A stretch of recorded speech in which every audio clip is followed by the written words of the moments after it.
karagatan at tahimik ang gabi. Tanging ang banay na hampas ng alon sa bakal ng katawan ng barko ang maririnig. May ngiti sa labi ni Room habang nag-iimpake siya ng mga gamit niya. Sa pag-iimpake niya, nahawakan niya ang isang itim at maliit na kahon. Lalong lumawak ang ngiti ni Room, lalo na at alam na alam niya ang laman nun. Konting tiis na lang. Bulong niya sa sarili sabay ngiti. Uuwi na ako. Malapit na kitang makasama ulit, Eva. Sa wakas. Hinalikan niya pa ang kahon bago niya dahan-dahang itinago sa pinakaloob-looban ng bag niya. Parang isang kayamanang ayaw niyang mapinsala o maagaw ni naman. Sa loob ng kahon yon ay hindi lang basta isang bagay, kundi isang pangakong mahigit 2 taon niyang iningatan, pinanghawakan at inasam na maibigay sa taong matagal ng laman ng kanyang puso. Si Room ay isang 28 anyos sa binata, matangkad, moreno at may mga matang punong-puno ng pangarap. Matagal-tagal na rin siyang nasa barko, nagtatrabaho araw-gabi para lang makapag-ipon at makabuo ng magandang kinabukasan. 2 taon ang kontrata niya roon at sa bawat araw na lumipas sa gitna ng malawak at malungkot na karagatan, isa lang ang laman ng isip at puso niya, si Eva. At ngayon sa wakas, makalipas ang mahaba-habang paghihintay, makakabalik na siya sa Pilipinas. Makikita na niya ulit ang babaeng matagal na niyang minamahal. Hindi maikakaila ang kasabikan sa kanyang mga mata. Miss na miss niya na ang kasintahan niya na 2 taon niya nang hindi nakikita. At sa pagbabalik niya, tutuparin niya ang pangakong binitawan niya kay Eva. Ang pakasalan ito. Ilang oras na lang ay dadaong na ang barko, kaya hindi na siya makatulog pa. Matapos makapag-impake, naglakad si Room patungo sa dulo ng deck. Saka tumingin sa kalangitan. Maliwanag ang buwan, lalo tuloy siyang napapangiti. Pare! Sigaw ng pamilyar na boses mula sa likuran. Paglingon niya na doon si Mario, bit-bit ang 2 lata ng beer at sigarilyo sa bulsa. Anong iniisip mo dyan? Para kang nawawala sa sarili. Umupo si Mario sa may gilid at iniabot ang isang beer kay Room. Tinanggap ito ni Room, tsaka ngumiti. Excited lang pre. Excited saan? Sa wakas, uuwi na tayo bukas. Grabe, parang ang bilis lang ng panahon, no? Mabilis. Ang tagal-tagal nga para sa akin eh. Paano ba naman yan? May girlfriend ka naghihintay sa'yo. Buti ka pa. May uuwian na babae. Tumango si Room, tsaka marahang binuksan ang lata ng beer. Hindi na ako makapaghintay na makita siya ulit. Alam mo bang may plano ako? Napataas ang kilay ni Mario. Ano naman yan? Pakakasalan ko na si Eva. Magpo-propose ako sa kanya pagka-uwi ko. Seryoso ka? Napanganga si Mario. Seryoso. Magpo-propose na ako kay Eva. Hindi niya alam na uuwi ako, kaya double surprise ang gagawin ko sa kanya. Nakangiting sagot pa rin ni Room. Aba, ang lakas sa loob mo pre. Pero congrats tagal mo ring pinag-ipunan yan.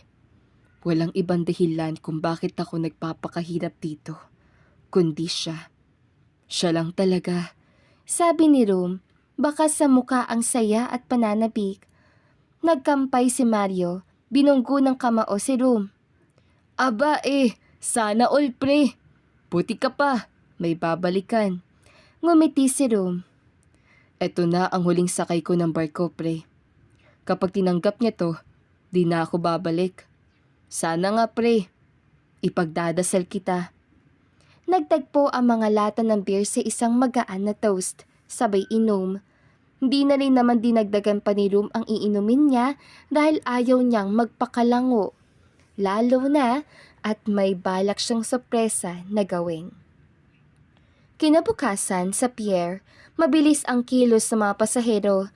Kanya-kanyang baba ng bag, yakapan, kamustahan. May halata ang saya na makakauwi, may halatang nagmamadali. Bitbit ni Rum ang maliit na bag sa balikat. Sa bulsa ng jacket niya ay mahigpit ang kapit ng palad sa kahon ng singsing. Mabilis siyang sumakay ng jeep. Habang bumabaybay ang sasakyan, hindi niya maiwasang ngumiti. Paulit-ulit niyang pinipisil ang kahon sa bulsa habang kinakabisa ang sasabihin kay Eva. Pagkababa ng taxi, malalim muna siyang humugot ng hininga habang pinagmamastan ang pamilyar na kalsada sa harap niya. Halos hindi nagbago. Ang mga poste, ang mga kapitbahay at ang tunog ng katahimikan sa gabi. Parang kahapon lang na umalis siya. Pero ngayon, ibang-iba na ang pakiramdam. Naglakad siya papunta sa apartment na tinitirhan nila ni Eva. Nang marating niya ang gate, dahan-dahan niya itong binuksan. Kaluskos lang ng sapatos niya ang maririnig sa sementadong daanan. Bukas ang ilaw sa sala. Isang tanda na may tao sa loob. Biglang bumilis ang tibok ng puso niya. May naririnig pa siyang mahinang tugtog mula sa loob, isang pamilyar at lumang kanta. Isang love song na madalas silang pakinggan habang magkasama sa sofa. Muli siyang napangiti dahil sa isip ni Rum na alala pala siya ni Eva. Dahan-dahan niyang binuksan ang gate dahil may sarili siyang susi ng apartment. Wala siyang kahirap-hirap na pumasok doon. Eva? Mahinang tawag niya. Walang sumagot. Malamig ang simoy ng hangin na sumalubong sa kanya mula sa loob. May 2 baso ng wine sa mesa. May mga kandila sa gilid. Ngunit ang mas nakapagtataka, may nakakalat na damit sa sahig. Isang pang babae at isang pang lalaki. Napakunot ang noo ni Rum. Sa hindi niya malaman na dahilan, kakaiba na ang bilis ng kabog ng puso niya. Paglapit niya sa pintuan ng kwarto, bahagya itong nakaawang. Mula sa loob, may naririnig siyang impit na halinghing at tila nasasarapan ng mga ungol. Parang tinamaan ng kidlat si Rum sa kinatatayuan niya. Pumintig ang dibdib niya na sobrang lakas at parang sasabog yun anumang oras. Eva? Bulong niya, halos pabulong na dasal. Umaasang mali lang ang naririnig niya. Dahan-dahan niyang itinulak ang pinto. Halos hindi gumagalaw ang kanyang mga paa sa bigat ng kaba. Tsaka lang niya napansin na nanginginig na pala ang kanyang mga kamay. Hindi sa lamig, kundi sa kinikimkim na takot at sakit. At ang tuluyan niya na nga mabuksan ang pinto. Doon niya nakita ang nagpabagsak ng mundo niya. Nasa kama ang babaeng pinakamamahal niya, walang saplot, walang kahit na ano. Tanging balat lang na tumatagpuring sa balat ng lalaki na nasa ilalim ng kasintahan niya. Napatigil sa paghinga si Rum, parang huminto ang buong paligid. Ang kwartong minsan ay naging pugad ng pagmamahala nila ni Eva, ngayon ay naging eksena ng isang bangungot. Unti-unting naglaho ang ngiting kanina lang ay abot tenga. Pumait ang lahat. Kumirot ang puso niya. Para siyang binagsakan ng langit at lupa. Nanginginig ang kamay niya na naging dahilan kung bakit nabitawan niya na ang bag na buhat-buhat. Bumagsak ito sa sahig at dahil sa tunog na nilikha noon, napalingon na sa kanya ang dalawa. Rum! Gulat na sigaw ni Eva. Agad na tinakpan ng babae ang sarili ng kumot. Ang lalaki naman ay tila walang pakialam na nandoon si Rum at nahuli sila. Sino siya, Eva? Galit na sigaw ni Rum habang nalilisik ang mga mata niya. Rum, hindi mo naiintindihan. Hindi ko naiintindihan? Nanginginig ang boses ni Rum habang unti-unting bumibigat ang bawat salitang lumalabas sa kanyang bibig. Ilang taon na ako nagtrabaho sa bar ko, Eva. Ilang Pasko at bagong taon na pinalampas ko. Ilang gabi ako napuyat, nalungkot, nalayo sa lahat para sa'yo. Bawat pawis, bawat sentimong tinis ko sa gitna ng dagat, bawat panalangin kong makauwi ng maayos, ikaw ang laman.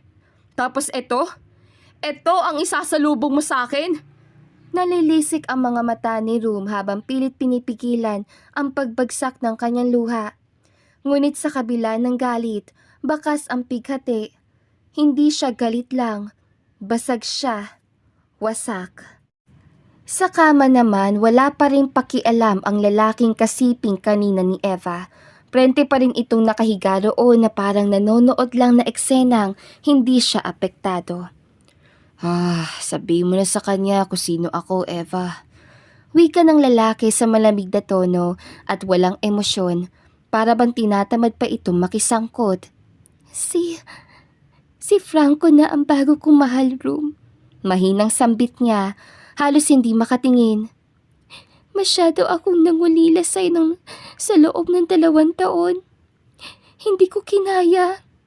Sinubukan ko maghintay, pero gabi-gabi akong umiiyak mag-isa. Si Franco, siya lang ang nasa tabi ko. Siya ang umalalay sa akin. Bawat salitang lumalabas sa bibig ni Eva ay parang mga punyal na paulit-ulit na itinusok sa dibdib ni Room. Tumatakbo na ang luha sa pisngi ni Room. Nanginginig siyang humugot ng isang maliit na bagay mula sa bulsa ng kanyang jacket. Ang singsing.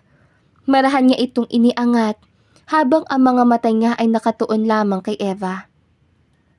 Alam mo ba kung anong dala ko ngayon? Tanong niyang puno ng pait. Eto. Itinaas niya ang singsing na tila huling patunay ng pagmamahal niyang iningatan sa loob ng 2 taon. Eto ang dala ko. Singsing. Dahil balak na Eto ang dala ko. Singsing. Dahil balak na kitang pakasalan. Yun naman ang plano ko pagbalik ko, di ba? Na mag-iipon lang ako at pakakasalan na kita. Pero mukhang huli na, no?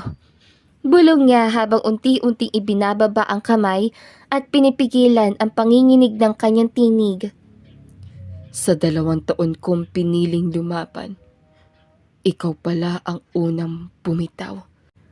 Dahil sa galit, inihagis niya ang singsing sa kung saan sa loob ng silid na iyon. Hindi mo ko masisisi. Masyadong matagal ang 2 taon, Room. Pero nakaya ko, Eva. Ikaw lang ang hindi na kontento. Sinayang mo ang lahat. Wala na tayong pag-uusapan. Magsama kayo. Kinuha niya ang bag at mabilis sa lumabas ng apartment. Hindi niya nanilingon pa ang mga ito.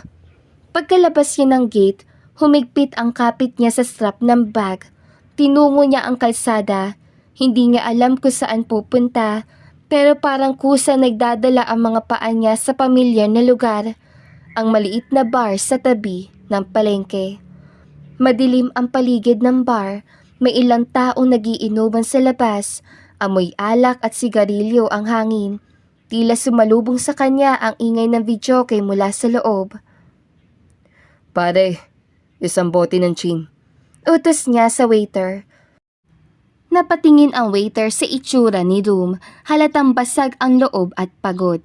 Tumango ito at agad nagdala ng bote at isang baso. Hindi na naghintay si Room. Binuhos niya ang alak sa baso at ininom yun ng tuloy-tuloy na parang tubig lang. Uminit ang lalamunan niya. Pumikit siya saglit, pilit nilulunok ang pait na hindi kayang tapatan ng alak.